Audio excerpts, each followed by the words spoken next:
სამხრეთ კავკასია და კავკასია ზოგადად, სამხრეთ კავკასია კონკრეტულად განიხილებოდა შემდეგ ცხელწერტილად გეოპოლიტიკური დაპირისპირების და ვნახოთ ახლა როგორი სურათია.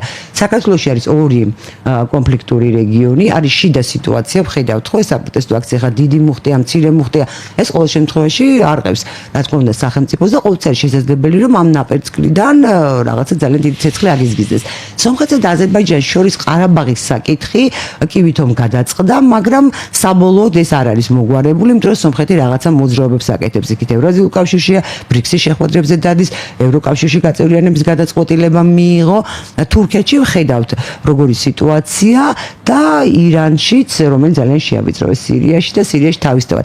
ანუ ეს ჩვენი ძალიან ბევრი წერტილია სამხრეთ კავკასიაში, სადაც ჩვენ ბუნებრივი საარსებო გარემო და სადაც ჩვენ ვცხოვრობთ, საიდან შეიძლება დიდი ცეცხლი აგიზგიზდეს. ანუ დღის წესრიგში დგას ამ სიტუაციის ვთქვათ დაძაბვის და რაში იქნება გამოყენებული, რაში გამოიყენებენ მხარეები შემდეგ ამ დაძაბულობას და აფეთქებას სამხრეთ კავკასიაში.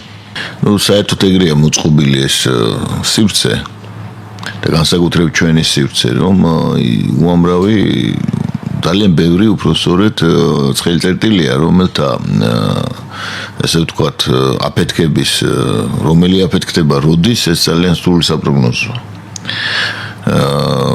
და მოდი ასე ვთქვათ, ეს მუდმივი დაძაბულობის კერებია, რომელიც გარკვეული გეოპოლიტიკური ბალანსის რღვევის შედეგად პალდება ხოლმე. ახლა ეს ძალიან ესეთი არ გამოგვივიდეს აბსტრაქტული მსჯელობა, ხო? გადავიდეთ კონკრეტიკაზე. დღეს ახლა დავიწყოთ ახლო აღმოსავლეთიდან, ხო? ესე იგი, იემენელი ხუსიტები ზეიმობენ იმას, რომ დააზიანეს ამერიკული ავიამზიდი. კითხვას ჩავძირეთო, მაგრამ არ ჩაზირულა ცხადია, მაგრამ რემონტზე დასჭირდა. ახლა ამერიკული ავიამზიდის დაზიანება ჰიპერბგერითი რაკეტებით, რომელიც ესურვეს მას, ხო?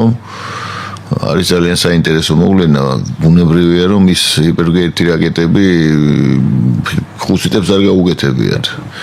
ეს შეუძლებელია. და აქ საკითხი დგას, როგორ მოხდა ის ჰიპერბგერითი რაკეტები ირანიდან, იმიტომ რომ სხვა ვერ მიაწვდი და იქ ხომ? აქ სხვადასხვა მინდა რომ სვენელს დამაყურებელს ავუხსნათ, თქვენ ავუხსნათ ირანი რატომ არის მნიშვნელოვანი, რომ აქაც კომუნიკაციის გზის პრობლემა არის.